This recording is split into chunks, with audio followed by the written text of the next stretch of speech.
Bonsoir amis chers internautes yéen ñu safoo seen site internet Dakar Live bienvenue dans votre émission Galsen Generation Galsen Generation nag tey dañoo ñëw fi nga xam ne mooy Jifa Universal fekk fi benn ndaanaan ci biir ndaanaan yi mu nekk jigéen nekk ci milieu rap bi mën naa ne li muy def mën na ko gëm na ko mais aussi saa yu génnee rek gars yi dañ naan kii kan la parce que li muy def daf ko mën mu nekk Black Queen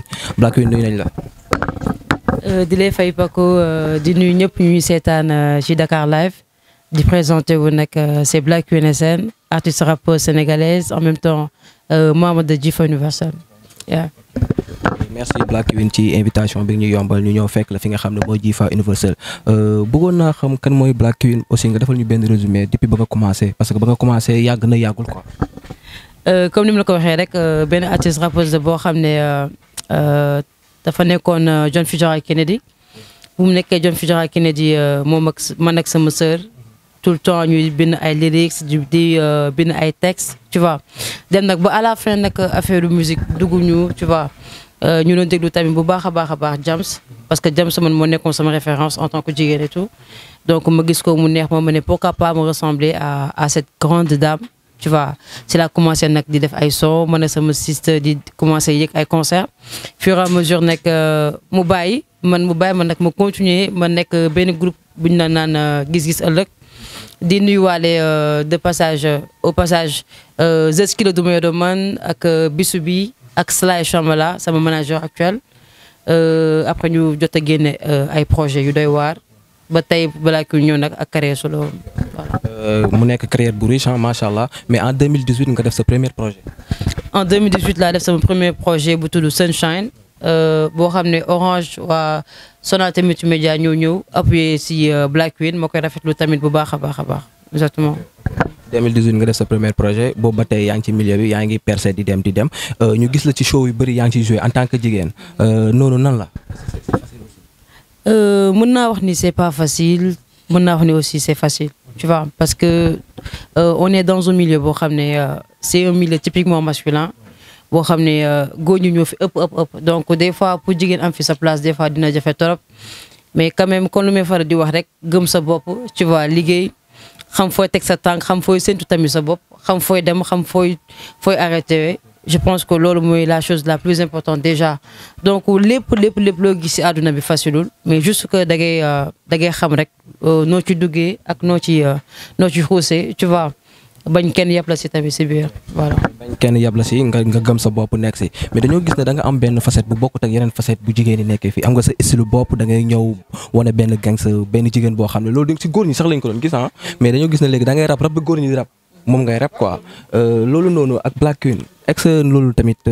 doo génn souvent ay nit di la waaw mais kii est-ce que du góor. quelque chose au fait genre on est dans un milieu boo xam ne typiquement masculin. mais ça veut pas dire que forcément que góor nga wala góor jigéen wala gwin wala lesbienne donc genre c'est genre tout le temps en fait dañoo war a tamit di sóoraale que ça veut pas dire que da nga nekk jigéen que forcément que doo def lu nooy wala des fois nga koy ñàkkante jigéen ñi nga koy ñàkkante góor ñi tamit en même temps donc des fois damay toog Black Queen yéeg sur scène avec ses talons wala des fois def clip avec ses talons wala des fois dem concert avec ses baskets wala genre noonu ñu ne non mais lan moo tax jigéen yi nekk ci game bi commencé di góore patati patata man gëm naa ne en tant que jigéen mën nga rap ni góor mais quand même nga solu tamit ni jigéen loolu du yàq dara ci rap bi nga def voilà. tàgg jigéen mën nga solu ni jigéen di rap te kenn du la wax na la diw góor nga quoi comprendre naa bu baax fi nga comme mbalax ok xam nga mbalax maa ne si jigéen la gën a jekk mais kenn du ne tamit góor yu koy def ay góor jigéen de donc voilà. merci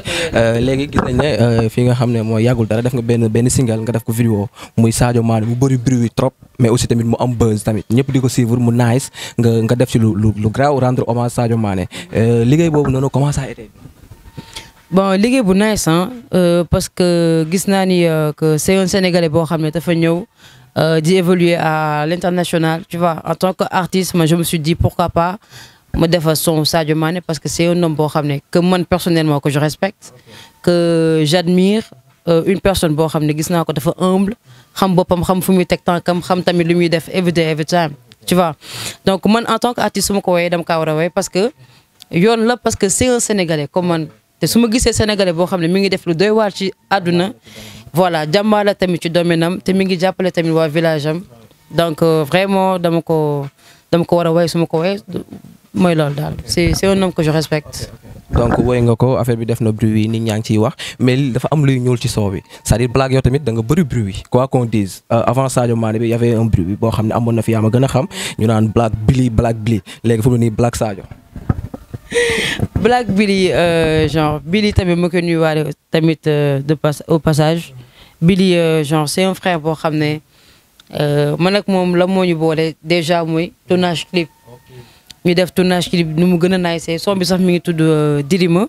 ku ko bëgg xool na dem ci sama page Facebook Black Queen SN def Dirima après nag mu nekk ci benn affaire bu nice ñu def ko ci 24 heures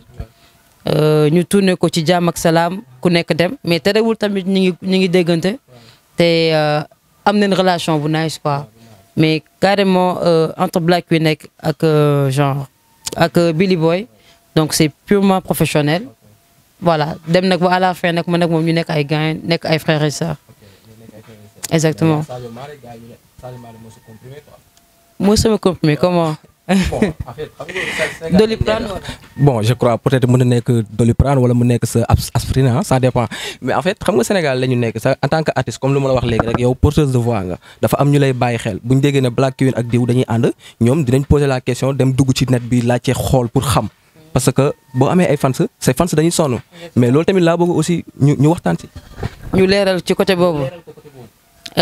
pour te dire man ak Sadio Mané mosuñu gisante mosuñu tegante bët donc Black Queen ak Sadio Mané sekkuñu dara mais quand même rafetlu naa trop parce que dégg naa jot na ci son bi te man ci kontaan bu baax en tant qu'artiste parce que nga way kenn mu déglu ko tamit ba apprécier donc vraiment ça fait plaisir. donc dañ lay féliciter ci Sadio Mané bi single bi nice na trop sénégalais yi aussi ñu ngi koy bëggee ak Billy Boy waaw voilà léegi nag dañuy waxtaanee ci single boobu noonu ba tey rek single bi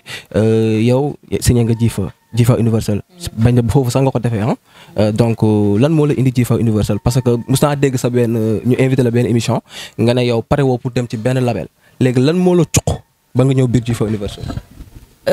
la moo ci gën a duro sax mooy avant may ñëw Jifa Universal damaa génne benn freestyle boo xam ne damaa ne bëgguma label te ma la neex du ma doo ba xugee ni Kazima doo bëri boss mais xam nga li ko jar tu vois des fois damay toog ne des fois label yi dañ lay tàddal que des fois dañ lay def ay propositions yoo xam ne du adéquat ak yow li nga bëgg tu vois parce que Sénégal amul ay label tu vois ay maison yoo xam ne dañuy sonal artistes yi ñoo fi nekk lu ci ëpp donc su ma Black su demee ba gis ba dem ci benn structure bu mel ni Jifa Universal rek parce que gis na ci loo xam ne carrément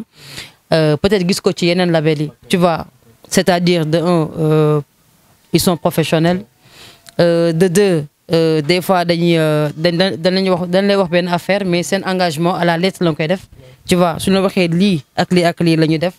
donc même pas un jour wala 2 jours di nga ko gis. Tu vois donc dañuy respecter déjà seen engagement en plus ay nit yoo xam ne ñoom ñëpp nekk fi benn famille kenn du xàmme ka mooy directeur bi kenn du xàmme ka mooy ingénieur bi kenn du xàmme tamit ka mooy def vidéo yi et tout donc mu nekk benn famille boo xam ne man vraiment maa ngi soog a dugg Jifa Universal mais vraiment amu benn regret parce que c'est des gens pro ñoo xam ne vraiment gis naa ni bu ma duggee si ñoom maa ngi avancé bu baax. gis naa ci sama bopp bu baax. en tant que jigéen nga nekk ci label bi mu nekk Jifa Universal donc nga nekk fekk say frère nan ngeen di dundee entre frères parce que am na ay rappeurs yoo xam ne ñu ngi fi yow rappeuse nga si je me trompe pas yow yaa fi nekk gum jigéen bi fi signé n'est-ce pas donc nan ngeen di dundee fii. déjà di ci kontaan trop parce que comme ni ma ko waxee rek dañoo nekk ci benn milieu boo xam ne c'est un milieu typiquement masculin mais soo demee nag ba ci benn label boo xam ne y a que des garçons. mu am ay góor yoo xam ne dañ la considérer à part man amaan na beneen jigéen bu tudd Titi tu vois tey sax la deuxième tamit maa ko koy souhaité waale droit d'auteur ma bañ donc y a 2 filles mais quand même man kese maa fi artiste ma gis ni carrément ñi may toppatoo que des fois suñu waree am ay événements des fois dañuy toog ne ma waaw Black Queen foo nekk ma ne Black Queen mi ngi fii nii mais xam nga préparation góor yamul mais quand même dañoo compréhensif dañ may comprendre every day every time tu vois di may conseiller tamit di may soutenir comme man tamit du ma leen soutenir every day every time donc comme sànq nu ma ko waxee rek c'est plus qu'une famille voilà donc c'est des gens extraordinaires vraiment. léegi nag dañuy waxtaanee li nga xam ne mooy say projet après Sadio Mané bi 2020 bi nii Black am na projet Black soit di nga def ay concert wala di nga génne benn affaire teg ko ci marché bi pour say fans lan la say fans mën a xaar ci Black Queen 2020 bi. ci 2020 incha allah Black Queen ak G4 Universal ñu ngi waajal benn projet bu tudd Fitep boo xam ne dafay réunir tous les artistes yoo xam ne am na talent ci Sénégal ñoo xam ne ñu ngi évoluer ci wàllum musique ci wàllu tamit cinéma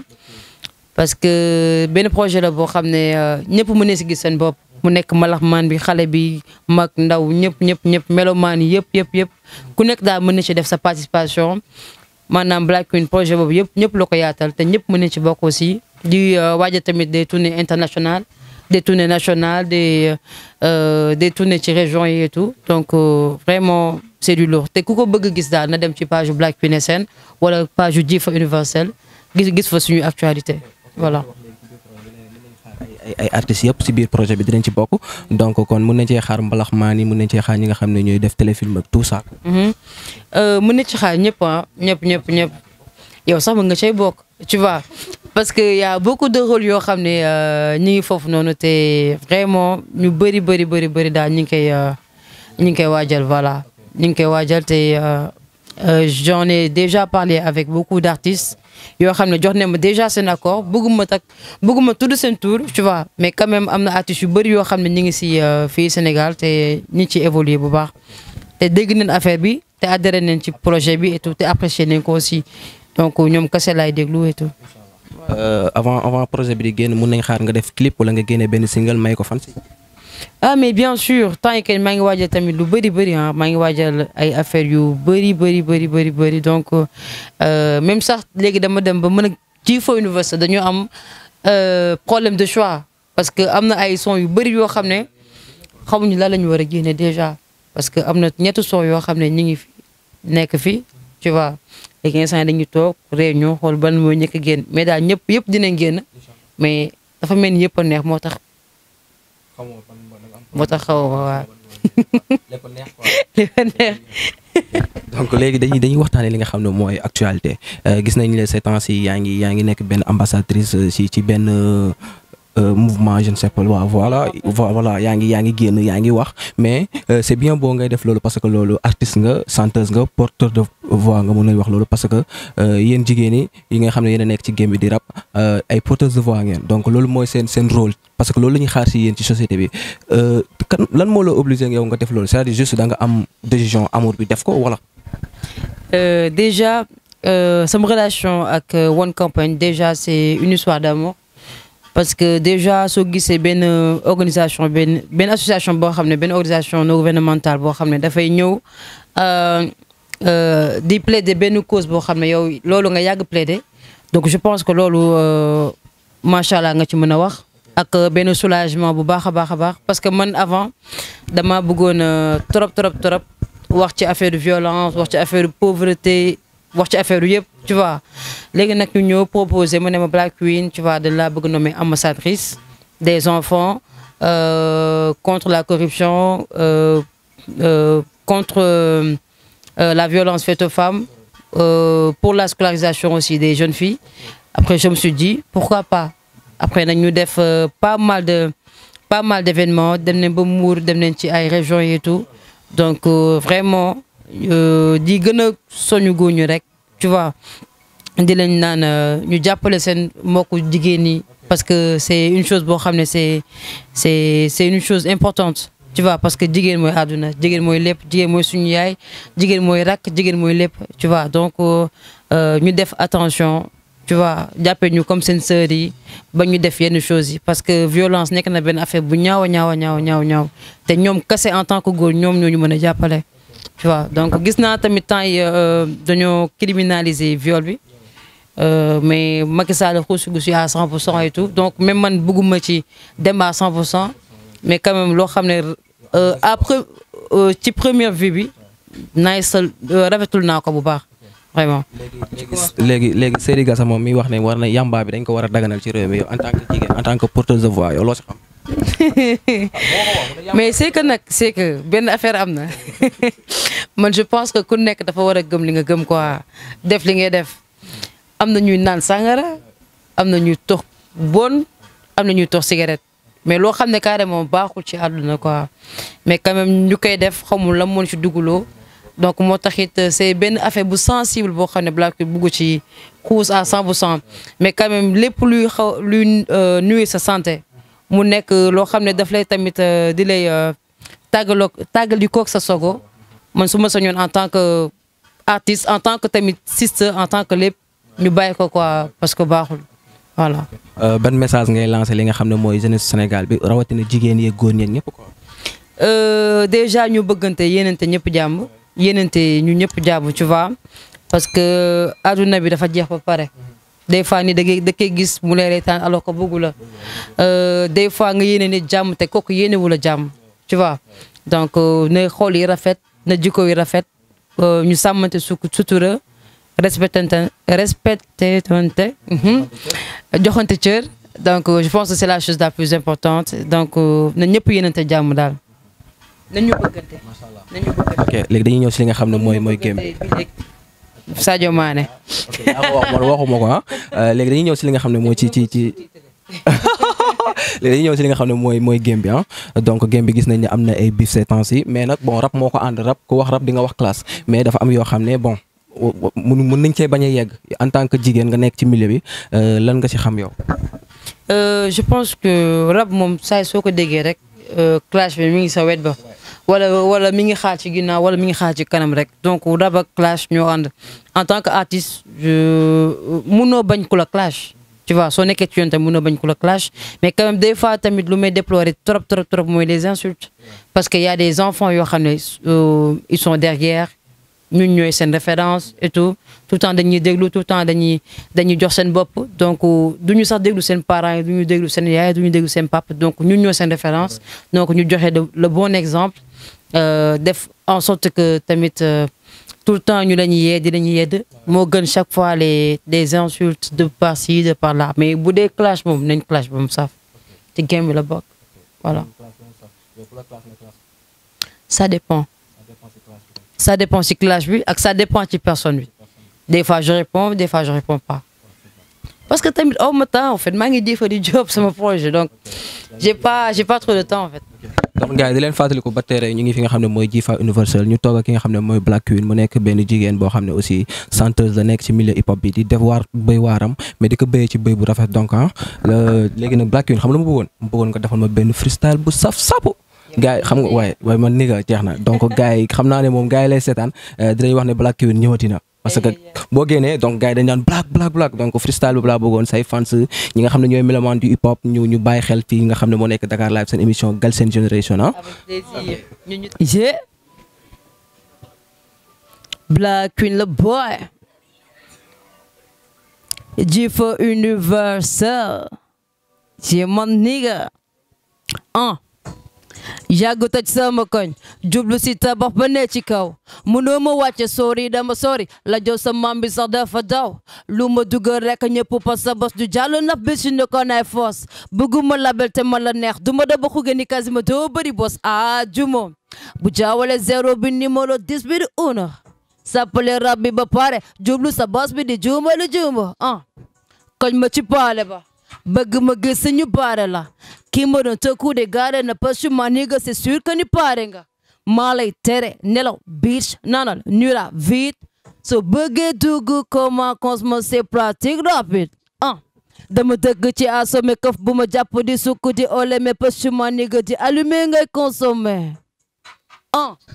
Queen Illuminati Queen dafa tinali Queen lu mi waxee ni lu ci des pour ka Queen di rabee ni rabbi du concurrence ñàkk fayda sa corpulence sono nga nit yi noota tympaniser stop silence sa famille yow man rek lañu fan sa entourage fu ma dem ñi ngi fa même ki nga nekkal yow ma la fan kon bul ñëw nekk défaillant sa yaay ma la pepe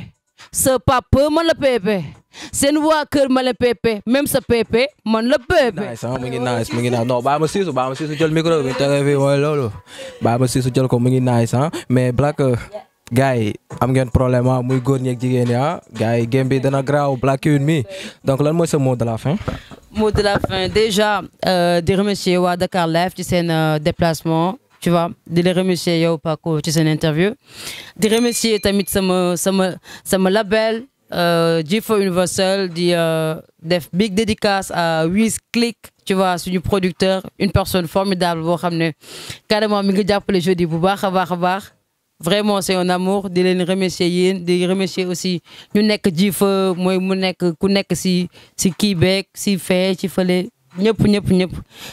ngi lay sant di la gërëm si invitation bi mais aussi tamit di remercier ñi nga xam ne mooy waa G4 Universal di leen wax ne leen gars yi kontaan nañ mais tamit Black di leen ñaanal tamit succès bu raw sa njort inchallah. Ok, c'était votre émission Galsen Generation fii ci Dakar Live avec Paco à la présentation di remercier aussi équipe technique Dakar Live bi yëpp Bokar PDG Tafa gars ñu ngi leen di sant di leen gërëm di leen jox dox daje fii ci Dakar Live seen beneen numéro Galsen Generation gars yi one love bégee